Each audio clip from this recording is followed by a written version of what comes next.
Օրերս Հայաստանում տեղի ունեցավ աննախադեպ իրադարձություն, սիրելի բարեկամներ, ինչպես տեղյակ եք, Եվրոպական քաղաքական համայնքի գագաթնաժողովը։ Ես խոստացել էի, որ մանրամասն կանդրադառնամ, թե դա ինչ գագաթնաժողով էր, ինչ է իրենից ներկայացնում, ինչ տվեց Հայաստանին եւ արդյոք Հայաստանը ի վերջո գնում է դեպի Եվրոպական միություն։ Ապագայում կա նման շանս անդամակցելու Եվրամիությանը։ Մենք այս ամենը կքննարկենք, ես ինքս եվրոպագետ եմ մասնագիտությամբ, մանրամասն խորությամբ գիտեմ եվրոպական ինտեգրացիայի պատմությունը, թե ինչ է ինձ ներկայացնում Եվրամիությունը եւ եվրոպական կառույցները։ Մի քանի հարցի հպանցիկ անդրադառնանք, այնուհետև ես մանրամասն կշարունակեմ, այսպես կոնցեպտուալ հարցերի պատասխանենք։ Ինչ տեսակետ ունեմ ես Եվրամիության մասին, արդյոք ես Եվրոպամետ եմ։ Այո, մեծ առումով այո, բայց ես նաեւ պրագմատիկ իրատես մարդ եմ։ Դա կառանձնացնենք մեկը մյուսից հետագայում։ Իմ համար ողջունելի էր այս իրադարձությունը միանշանակ, որքան Հայաստանը եվրոպական պետությունների հետ սերտ տնտեսական, ռազմական, ցանկացած տիպի, մշակութային, ուղղակի մարդկային շփումներ ունենա, այնքան ես ողջունում եմ դա։ Ես Հայաստանին համարում եմ եվրոպական քաղաքակրթության մաս, մեր ժողովրդին որքան էլ մեզ ասիական քաղաքակրթություններ անընդհատ խեղդել են, ճնշել են, ես ինձ համարում եմ եվրոպացի։ Իհարկե նաև ասիական որոշակի ավանդույթներով, բայց առաջին հերթին ես ինձ համարում եմ նաև հայաստանցի, հայաստանակենտրոն եմ, հետևաբար ինչին ես անդրադառնամ նայելու եմ Հայաստանի տեսանկյունից։ Արդյոք այս ամենը վտանգներ է իր մեջ պարունակում միանշանակ, արդյոք դրական արդյունքներ ունի այս ամենը, ունի նաև բացասական արդյունքներ, եւ մենք յուրաքանչյուրին մանրամասն կառանձնանանք։ Ես իմ տեսակետը ներկայացնելու եմ այնպես, որ դուք շատերից պարզապես այդ տեսակետը չեք լսելու։ Իմը էականորեն տարբերվում է։ Օրինակ շատ խորհրդանշական էր, որ Իռլանդիայում է լինելու հաջորդ գագաթնաժողով, այսինքն Հայաստանը էստաֆետը փոխանցում է Իռլանդիային, եւ ես Իռլանդիայում լինելով ներկայացնել եմ, թե Հայաստանը ինչ կարող է սովորել Իռլանդիայից, մենք ճակատագրերով շատ նման ենք, դուք այդ իմ հաղորդումը հենց Իռլանդիայում իրականացրած Դուբլինում կարող եք տեսնել հղումով հիմա կհայտնվի այն եւ հետագայում դուք համատություններ կանցկացնեք թե ես ինչպիսի տեսակետ ունեմ առհասարակ որպեսզի թյուրիմացություններ չլինեն։ Նախապես խնդրում եմ հավանել, բաժանորդագրվել, տարածել եւ մեկնաբանել, որովհետեւ ես ձեր աջակցության կարիքը իսկապես շատ ունեմ։ Մենք աշխատում ենք միասին, հետեւաբար մենք աշխատում ենք նաեւ այն նպատակով, որպեսզի քաղաքական գրագիտությունը հնարավորինս մաքսիմալ տարածվի մեր իրականության մեջ։ Եվ այսպես, մենք պետք է տարանջատենք քարոզչությունը իրականությունից, սիրելի բարեկամներ։ Գլոբալ առումով, արժեքային առումով, ինչպես ասացի, քաղաքակրթական առումով, ես Հայաստանին համարում եմ Եվրոպայի անբաժանելի մաս եւ այլ հավասար պայմաններում, եթե լիներ հնարավորություն, եթե կոնֆլիկտներ չլինեին, եթե դա չհարուցեր ճգնաժամեր, վտանգավոր չլիներ, ես Հայաստանին տեսնում եմ որպես Եվրամիության անդամ պետություն։ Այո։ Եվ կուզեմ, որպեսզի միասին մենք տեսնենք, թե ընդհանրապես Եվրոպան աշխարհագրորեն ինչպիսին է։ Եվ որքան էլ այս գագաթնաժողովը ընդհանրապես բոլորը փորձում են հակադրել Եվրոպան Ռուսաստանին, ես այդպես չեմ կարծում։ На карте Европа выглядит просто. Но знаете ли вы разницу между Западной и Восточной Европой? Где находятся Скандинавия и северные страны, а также Прибалтика и Балканы? Давайте разберемся. Европа простирается от Атлантического океана до Западной России, где ее восточная граница проходит вдоль Уральского горного хребта и реки Урал, разделяя Казахстан, затем продолжается до Каспийского моря, Кавказских гор и Босфорского пролива. Поэтому часть Турции находится в Европе. Աշխարհագրորեն Եվրոպայի մաս է նաև Ռուսաստանը։ Եվ եթե մենք գնանք արևմուտք թե հյուսիս, մենք ի վերջո գնալու ենք Եվրոպա, որքան էլ Ռուսաստանը այսօր Ուկրաինայի պատճառով Եվրամիության հետ հակասության մեջ է, որովհետև Ռուսաստանը նույնպես եվրոպական քաղաքակրթության մաս է, որքան էլ շատերը դա չընդունեն կամ տարօրինակ համարեն։ Մենք պետք է առանձնացնենք մշակույթը, արժեքները քաղաքականությունից։ Հիմա տեսեք, եվրոպական քաղաքական համայնքը այդ, որը տեղի ունեցավ գագաթնաժողովը Հայաստանում, իրականում ոչ մի կազմակերպություն չէ։ Դա չունի քարտուղարություն, չունի բյուջե, չունի մշտական մարմիններ։ Դա խորհրդակցական մարմին է։ Ստեղծվել է Էմանուել Մակրոնի նախաձեռնությամբ 2022 թվականին։ Ճիշտ այն ժամանակ, երբ ուկրաինական ռազմաճակատում Ուկրաինան շարունակական պարտություններ էր կրում եւ Ֆրանսիայի խնդիրներ եւ ինչպես գիտենք մենք իրականում այս եվրոպական լիդերները որ եկան Հայաստան եկել են շատը հենց հայ-ֆրանսիական լավ հարաբերությունների շնորհիվ նախաձեռնողը Էմանուել Մակրոնն է, այսինքն սա Մակրոնի ակումբ է մեծ հաշվով որովհետեւ ես կարող եմ համեմատական անցկացնել օրինակ ԱՄՆ-ի նախագահ Թրամփի նախաձեռնած խաղաղության խորհրդի հետ, որտեղ Հայաստանն ու Ադրբեջանը նույնպես ներկա են, այսինքն դա ժամանակակից աշխարհում, այս ձևափոխվող աշխարհում կարևոր պետությունների լիդերների կողմից նախաձեռնվող ինչ որ հիմնական միություններից դուրս խորհրդակցական մարմիններ են եւ եթե դուք դիտել եք իմ նախորդ հաղորդումը Եվրամիության վերաբերյալ, ես այնտեղ ձեզ ներկայացրեցի թե Եվրամիությունը ինչպես է տրանսֆորմացվում այսօր Եվրոպական միությունը իր միջուկը այդ պետությունները, որոնք անդամ պետությունները կան, բացի դրանից ուզում են ստեղծել համախոհների մի այսպես գոտի տարբեր արագությունների Եվրոպա Այսինքն Հայաստանի նման երկրներին երբեք չեն խոստանում Եվրոպական միության անդամակցություն, ոչինչ չեն էլ անում դրա համար, այլ ասում են դուք եղեք մեր դաշնակից, ընդդեմ մեր աշխարհաքաղաքական հակառակորդների եւ այսօր հենց հիմնական մեսեջը Հայաստանում, Երևանում անցկացված գագաթնաժողովի դա էր, որ Եվրոպական միությունը ցանկանում է անկախանալ ԱՄՆ-ից եւ Ռուսաստանից։ Եվ այստեղ ուշագրավ էր հենց Էմանուել Մակրոնի գնահատականը օրինակ էր բերվում Հայաստանին, որ մի քանի 8 տարի առաջ Հայաստանին դիտում էին որպես ռուսական Արբանյակ եւ այստեղ այսպիսի պետությունների ղեկավարներ երբեք չէին գա։ Իբր թե Հայաստանը որպես օրինակ թե ինչպես է անկախանում աշխարհաքաղաքական ուղղություններից եւ իհարկե ողջունեցին Հայաստանի եւ Ադրբեջանի միջև հաստատված խաղաղությունը։ Նաեւ փորձած տարիների ընթացքում մենք փորձառեցինք այս գերկախելության արդյունքները COVID-ի ժամանակ, երբ մենք խոսում ենք դիմակների եւ մի շարք բժշկական միջոցների մասին, ինչպես նաեւ Ռուսաստանի պատերազմը Ուկրաինայի դեմ բացահայտեց մեր գազի Ռուսաստանի գազից ունեցած գերկախելությունը Մենք փորձառում ենք մեր գերկախյալության ծանրությունը, երբ խոսում ենք ամերիկյան հովանոցի մասին, մեր պաշտպանության եւ անվտանգության մասին, սա սենյակում գտնվող փիղն է, եւ մենք հավանաբար փորձառում ենք նաեւ Չինաստանի նկատմամբ մեր գերկախյալության ճնշումը եւ հետեւաբար մեծ խնդիրը որ մենք ունենք այս պահին հետեւյալն է որ մենք ճգնաժամերից եւ պատերազմներից անդին մենք ունենք շատ լուրջ ռիսկազերծման ռազմավարություն որը պետք է իրականացնենք որը շատ ավելի մեծ ներդրում եւ համակարգում է պահանջելու եվրոպացիների շրջանում իմն որ վերջին մի քանի տարիների ընթացքում Հայաստանի հետ կապված Նիկոլի տեսանկյունը շատ տպավորիչ է եկեք ազնիվ լինենք 8 տարի առաջ ոչ ոք այստեղ չեր գա Եվ այն փաստը, որ մենք այսքան շատ առաջին այցեր ունենք ձեր երկիր, իսկապես լավ ցուցանիշ է, որովհետև 8 տարի առաջ այս երկիրը շատ սեղանի շուրջ նստած բազմաթիվ երկրների կողմից դիտարկվում էր որպես Ռուսաստանի դե ֆակտո արբանյակ եւ Նիկոլը կազմակերպեց Թավշյա հեղափոխությունը եւ այն որոշեց ապառիսկայնացնել երկիրը եւ շահեց դրա արդյունքում եւ այն որոշեց որ խաղաղությունը եւ Եվրոպան առաջնային ձգտումն են եւ այն դիմադրությունը որ կա Ուկրաինայում Հայաստանի ռազմավարությունը այն ինչ որ արվեց ու Մոլդովայում ինչպես նաեւ շատ այլ երկրներում որոնք նստած են այս սեղանի շուրջ ցույց է տալիս որ մենք որպես եվրոպացիներ մենք որոշել ենք անցյալ մի քանի տարիների ընթացքում մի ազանգ հնչեցնել միասնաբար զարթոնքի համար եւ հենց ռազմավարական ինքնավարությունը հենց այսպեսի մեծ ուժի միտված Հենց լիդերներն են հայտարարում այդ մասին, դա բոլորին հայտնի է։ Սա ինստիտուցիոնալ կառույց չէ, սա ֆորում է, քննարկում, խորհրդակցություն։ Ուղղակի եվրոպական տղեկով հավաքվում են, որոշում են ինչ անեն եւ գլխավոր թիրախը Ռուսաստանն է պաշտպանություն ի պաշտպանություն Ուկրաինայի։ Սա է եվրոպական քաղաքական այդ համայնքի հիմնական հավաքվելու նպատակը։ Այսինքն առաջինը հստակ արձանագրեցինք, որ եվրոպական քաղաքական համայնքը դա դրան Հայաստանի, Ադրբեջանի մասնակցությունը ընդհանրապես չի նշանակում, որ Հայաստանը վաղը դառնալու է Եվրամիության անդամ, Հայաստանին համարում են, չգիտեմ, դաշնակից, որին ռազմական, տնտեսական առումով աջակցելու են ընդդեմ Ռուսաստանի։ Ոչ, սա ընդամենը ֆորում է, հանդիպում, քննարկումներ։ Եվրոպական հարևան երկրների, Եվրամիության հարևան երկրների եւ որքան էլ Եվրոպական խորհրդի իդեպ սա էլ հատուկ ընդգծեմ շատերը շփոթում են կա Եվրոպայի խորհուրդ եւ կա Եվրոպական խորհուրդ Եվրոպայի խորհուրդը դա ՄԱԿ-ի նման միջազգային կազմակերպություն է որտեղ հիմնականում մարդու իրավունքների պաշտպանության շեշտադրումն է իդեպ Ադրբեջանին հեռացրել են ԵԽԽՎ-ից դրա խորհրդարանական ժողովից շարունակական խախտումների համար եւ Ալիևը իհարկե բողոքեց եւ դրա մասին մենք նույնպես առանձին կանդրադառնանք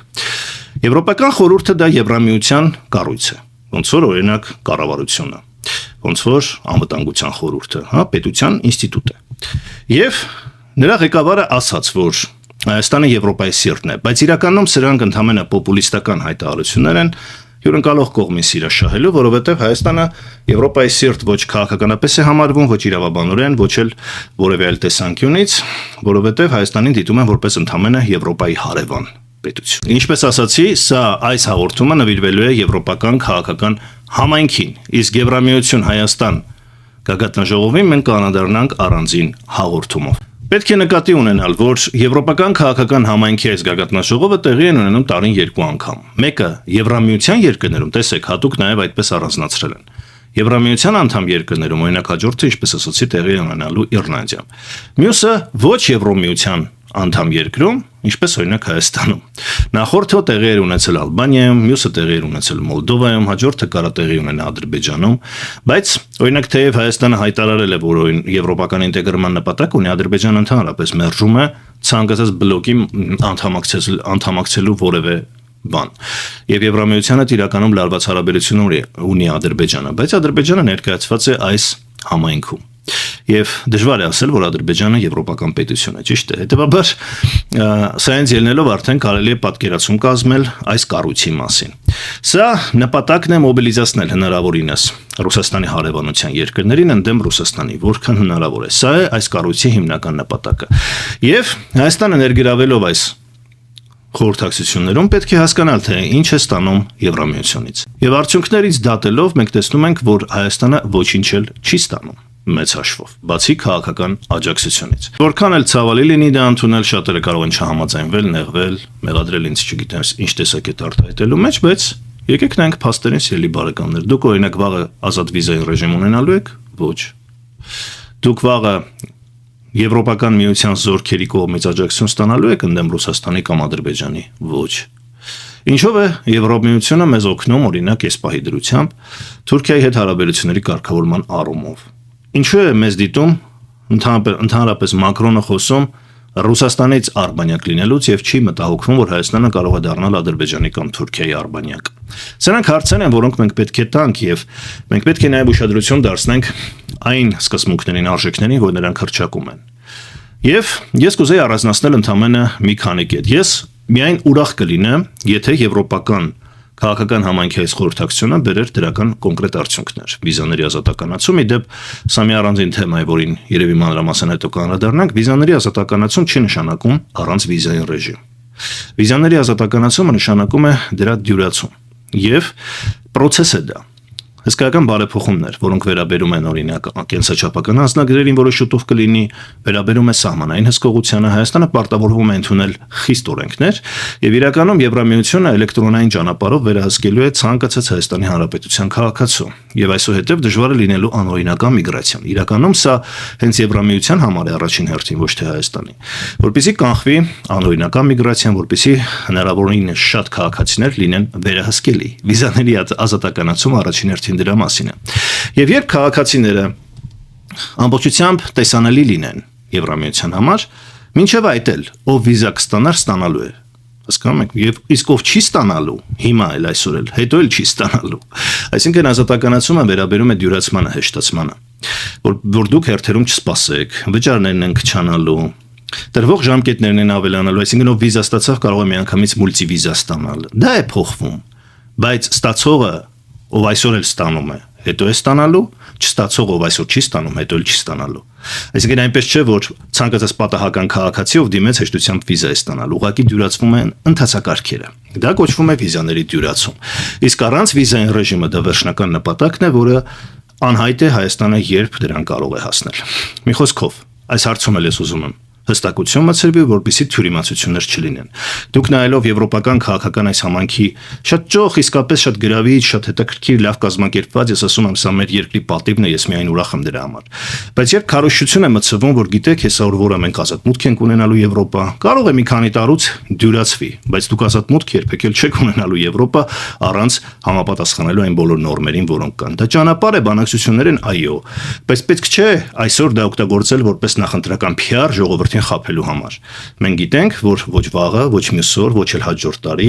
ազատ դուք Եվրոպա չեք գնալու։ Հետևաբար այստեղ մենք պետք է առանձնացնենք քարոզչությունը խաբեությունից։ Ես բերեցի ընդամենը մեկ օրինակ։ Մյուսը։ Տեսեք, օրինակ Գերմանիայի կանցլերը ներկա չէր։ Ես նշեցի, որ սա հիմնականում Ֆրանսիայի նախաձեռնությունն է։ Եվ Ֆրանսիան լինելով ավանդաբար մեզ բարեկամ երկիր, ուղղակի նպաստել է, որպեսզի գագաթնաժողովը տեղի ունենա Հայաստանում, բայց ներկա չէին մի շարք այլ պետությունների ղեկավարներ, օրինակ Ավստրիայի ղեկավարը ներկա չէր, Դանիայի ղեկավարը ներկա չէր, Նիդերլանդների, Շվեդիայի եւ ամենակարևորը Գերմանիայի։ Ես սա ուզում եմ առանձնացնել։ Պաշտոնական բացատրությունը, թե ինչու Գերմանիան ներկա չէր Հայաստանում,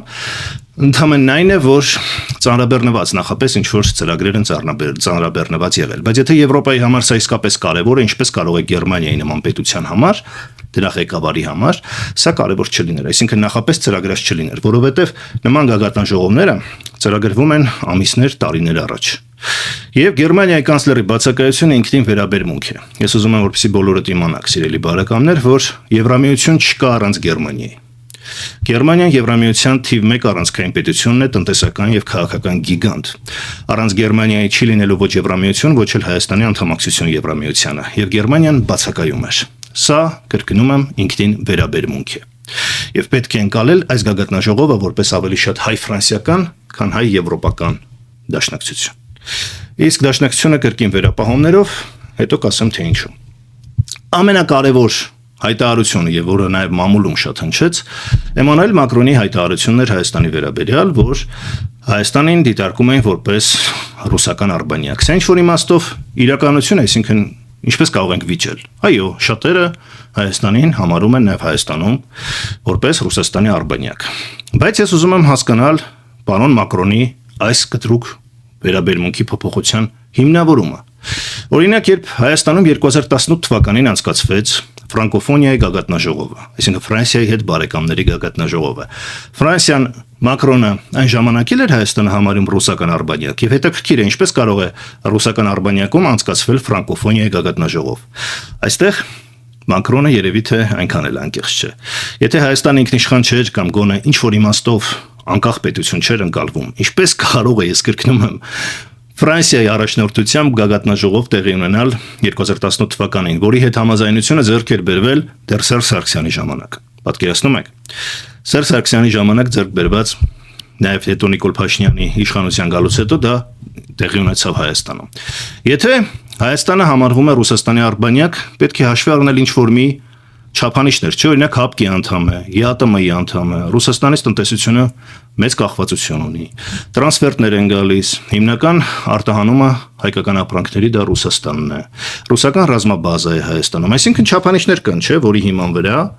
մենք որոշում ենք, որ այս երկիրը ինչ-որ մեկի արբանյակն է, չգիտեմ, ճորտն է, գուբերնիան է։ Հիմա հարց պարոն Մակրոնին, ամենայն հարգանքով, ինչ է փոխվել այս 8 տարիների ընթացքում այդ բոլոր կետերից, որ դուք այլևս չեք համարում արբանյակ։ Այստեղ միթե Նիկոլ Փաշինյանի սիրաշահելու եւ նախընտրական նրա PR-ին աջակցելուց բացի այլ ճշմարտություն կա։ Ես խնդրում եմ բերել փաստեր։ Դուք բերեք փաստեր, սիրելի բարեկամներ, որ ինձ լսում եք։ Հայաստանը դուրս է եկել ՀԱՊԿ-ից ոչ, ԵԱՏՄ-ից ոչ։ Նիկոլ Փաշինյանը իր ամբիոնում ազգային ժողովի խստորեն հայտարարեց, որ ով կվնասի հայ-ռուսական եղբայրությանը եւ ԵԱՏՄ-ի դեմ ինչ-որ քայլեր կանի, նա ինոագենտ է։ Փաստորեն, ըստ Նիկոլ Փաշինյանի գնահատականի, Էմանուել Մակրոնը ինաստրաննի ագենտ է, ով եկել է փչացնելու հայ-ռուսական հարաբերությունները, այդպես է ստացվում, ըստ Նիկոլ Փաշինյանի գնահատականի։ Ոչ ռուսական ռազմաբազան է դուրս եկել Հայաստանից։ Իհարկե, սրանք հայտարարություններ են, որ կարող են ի վերջո դրդել Հայաստանին գնալ այդ քայլերի, բայց դեռևս Հայաստանը ըստ ձեր գնահատականի արբանյակ է։ Հիմա ինչով է Հայաստանը անկախացել Ռուսաստանից, այսինքն ոչ մի իրավական բան չկա, բազան այստեղ է, ՀԱՊԿ-ում է, ԵԱՏՄ-ում է, տնտեսությունը նույն ձև կախված է, ավելի կախված է, քան նույնիսկ Սերժ Սարգսյանի ժամանակ։ Այսինքն որևէ գործոն չկա, որ Հայաստանը անկախացել է Ռուսաստանից։ Բայց դուք, չգիտես ինչու, այլ կարծիքի եք։ Ես այստեղ տեսնում եմ այն եվրոպական երկակի ստանդարտները, որոնք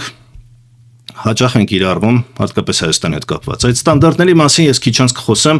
կապված Թուրքիայի եւ Ադրբեջանի մասին։ Այսինքն երկրորդ եւ երրորդ կետերը, սիրելի բարեկամներ, ինչի մասին խոսեցինք, Եվրամիության գլխավոր պետության Գերմանիայի բացակայությունը ինքնին ես համարում եմ խնդրահարույց։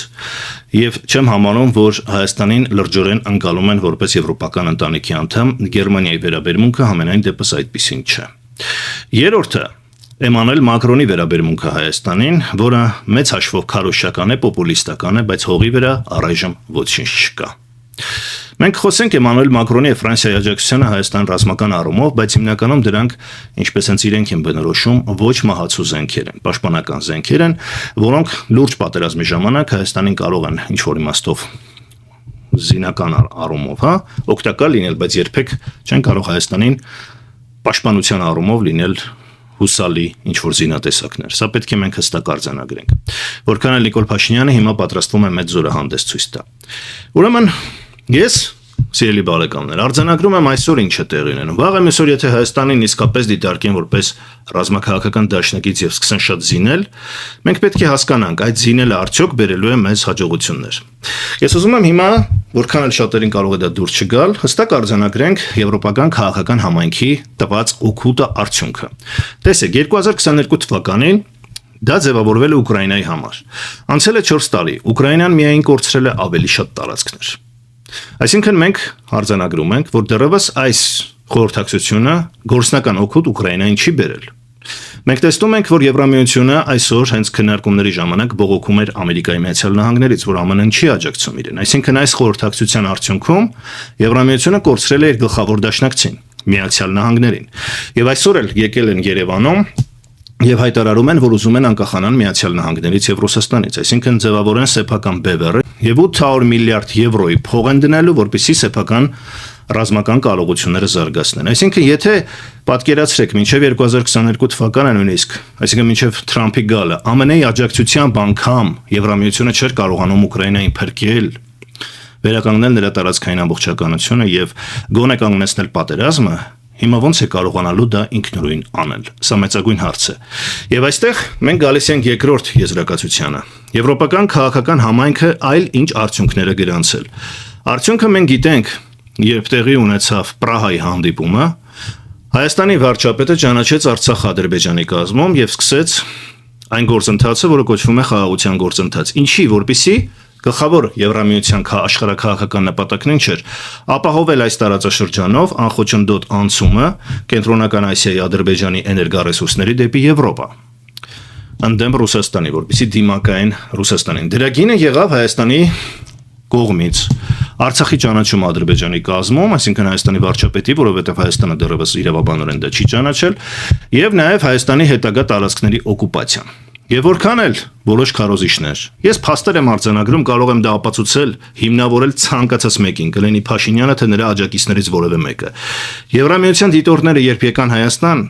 Ադրբեջանը շարունակում էր կրակել, այդ մասին ես ունեմ առանձին տեսանյութ։ Եվրոպական միության դիտորդների գալը Հայաստան չի կանգնեցրել պատերազմը, որովհետև նրանց գալուց հետո Ադրբեջանը շարունակել է ռազմական ներթափանցումներն ու գործողությունները։ Հայաստանի նկատմամբ ագրեսիան դադարել է միայն այն ժամանակ, երբ վերջնականապես Նիկոլ Փաշինյանը տվեց Տավուշի գյուղերը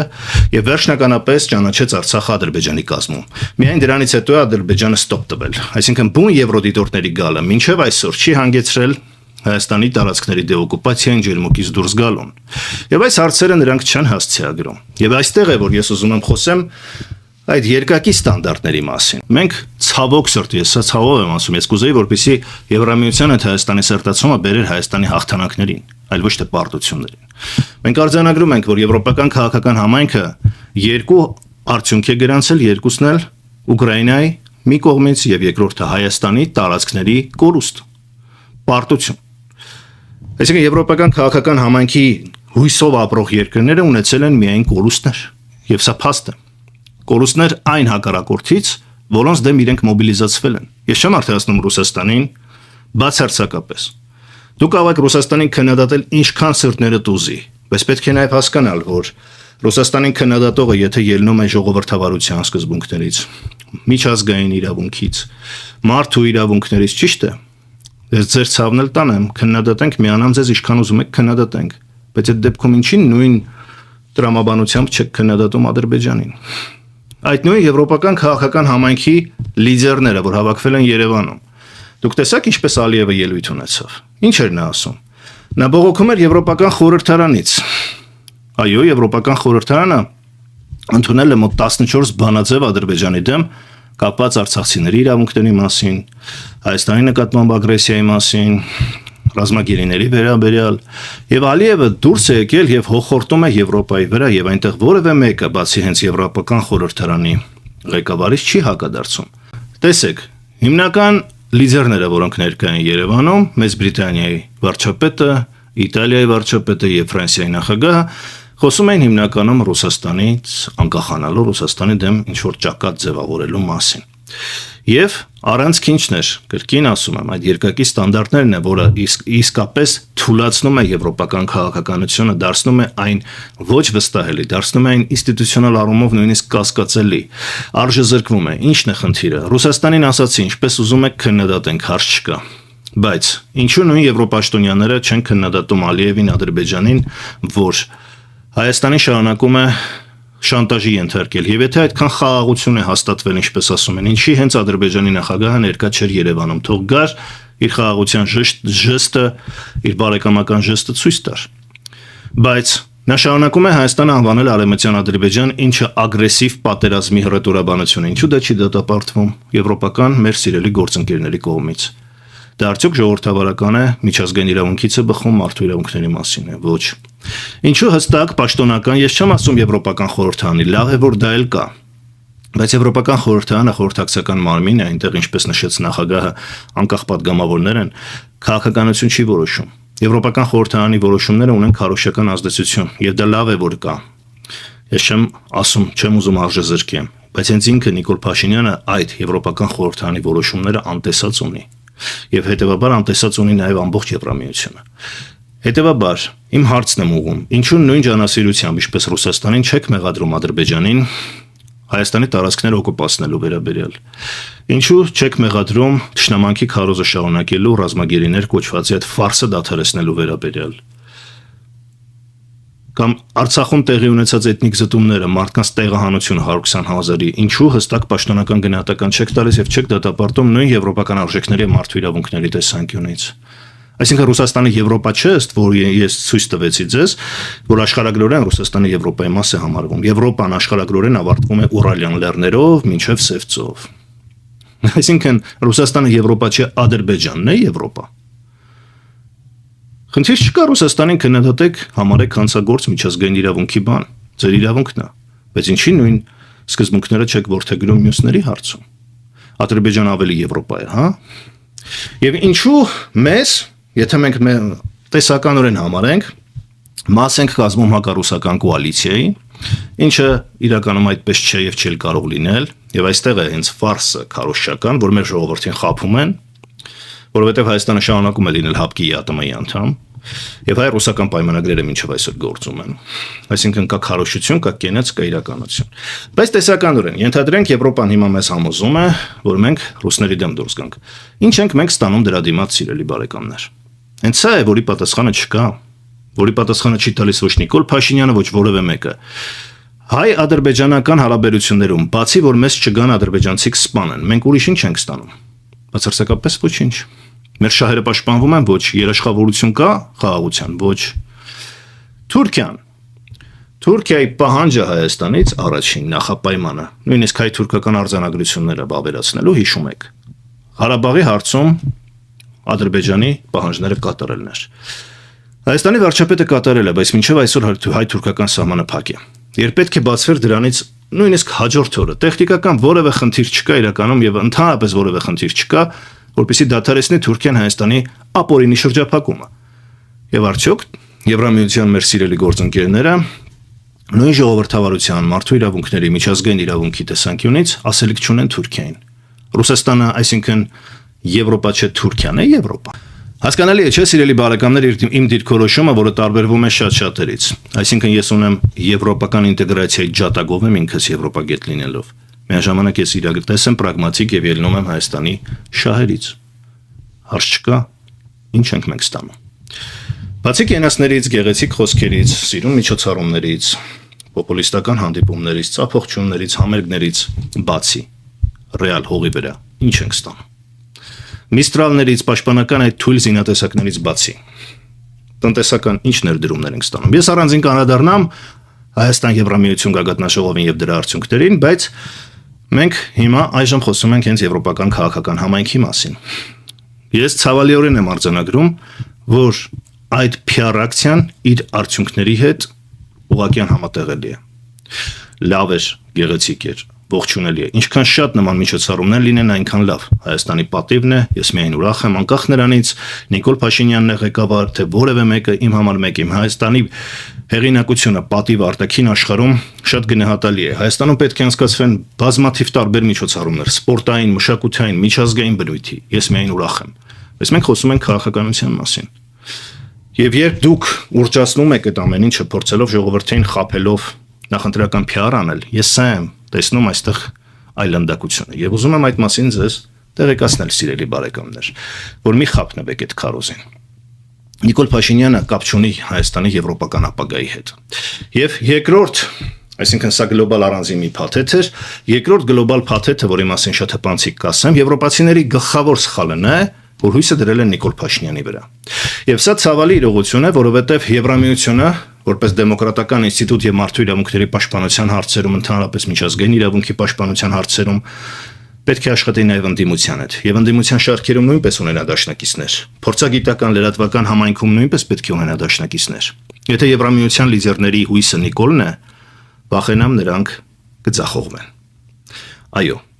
Եվ որքան Եվրամիության ընդդիմության շարքերում էլ չեմ ասում այն պրոնիկոլական ընդդիմության, այլ ռեալ ընդդիմության։ Հասարակության շերտերում չունենա աջակցություն, Հայաստանի եվրոպական հեռանկարը տապալվելու է։ Եվ ինչպես կարելի է գալ եւ Նիկոլ Փաշինյանի PR-ն անել, ով այսօր Հայաստանում ունի ընդամենը 20-ից 30% վստահություն։ Միթե եվրոպական լիդերներ դուք չեք տեսել, որ Նիկոլ Փաշինյանը Հայաստանում չունի ժողովրդական աջակցություն։ Ինչպես եք դուք ոչ լեգիտիմ մարդուն վրա հույսը դնում է Հայաստանի եվրոպական ապագայի։ Ես ապշած եմ ուղղակի։ Դուք պետք է աշխատեք թե պրոռուսական եւ առավել եւս դուք պետք է աշխատեք նեյտրալ լսարանի հետ։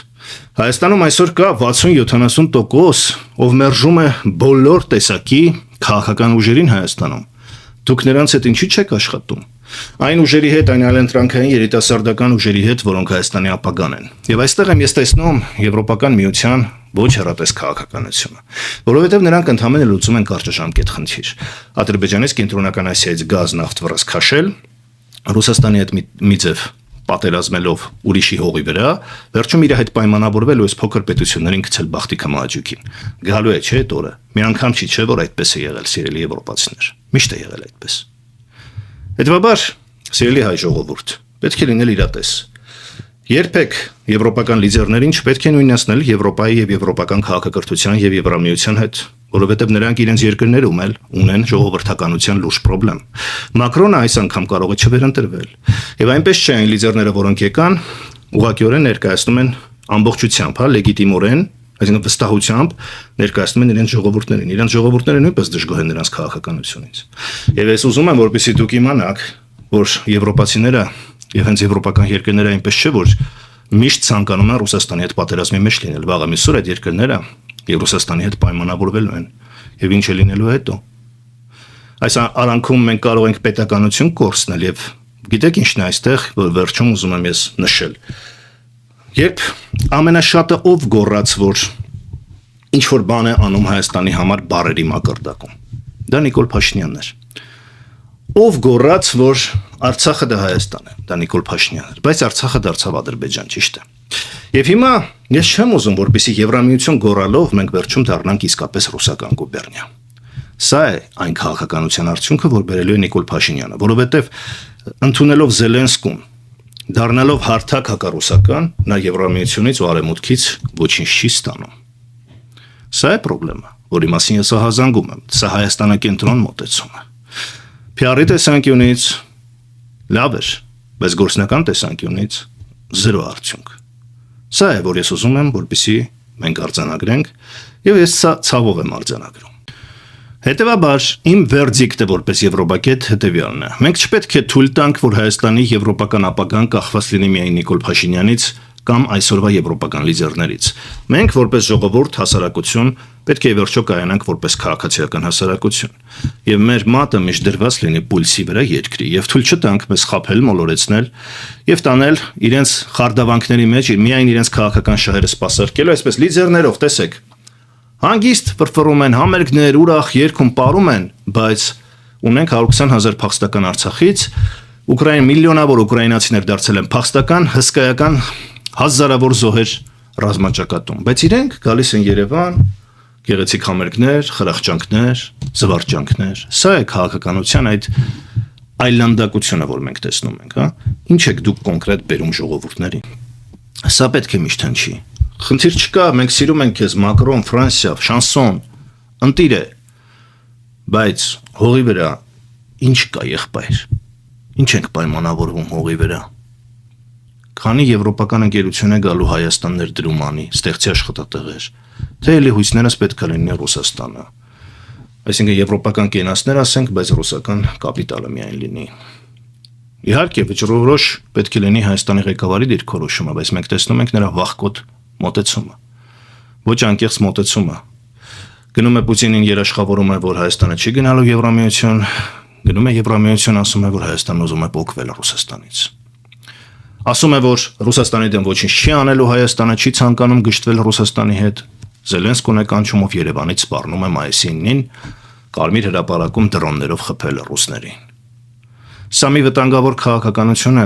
որի արդյունքը կարող է լինել թե Եվրոպայի, թե Ռուսաստանի կողմից Հայաստանին ուղղակի խորդելը, որը վերանա աշխարհի քաղաքական քարտեզից, որովհետև նա իրականում ոչ մեկինն է։